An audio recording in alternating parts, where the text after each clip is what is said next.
সরকার কার্যকর এবং প্রাণবন্ত একটি সংসদ গড়ে তুলতে চায়, জানিয়েছেন চিফ হুইপ নুরুল ইসলাম।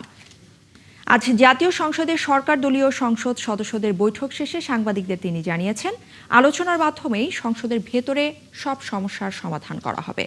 আর চিফ হুইপ আরও জানিয়েছেন, বৃহস্পতিবার জাতীয় সংসদের প্রথম অধিবেশনে প্রধানমন্ত্রী তারেক রহমান যাকে মনোনয়ন দেবেন তিনি সাময়িকভাবে সভাপতিত্ব করবেন। আর এরপর আনুষ্ঠানিক কার্যক্রম শেষে স্পিকার নির্বাচন করা হবে। স্পিকার নির্বাচনের পর ডেপুটি স্পিকার মনোনীত হবেন। তবে এ বিষয়ে এখন পর্যন্ত বিরোধী দলের পক্ষ থেকে কোনো প্রস্তাব আসেনি বলে জানিয়েছেন নুরুল ইসলাম।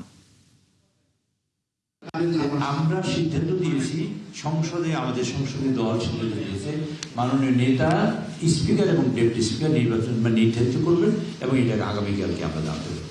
জুলাই সনদের ব্যাপারে আমরা আমাদের বক্তব্য অত্যন্ত স্পষ্ট।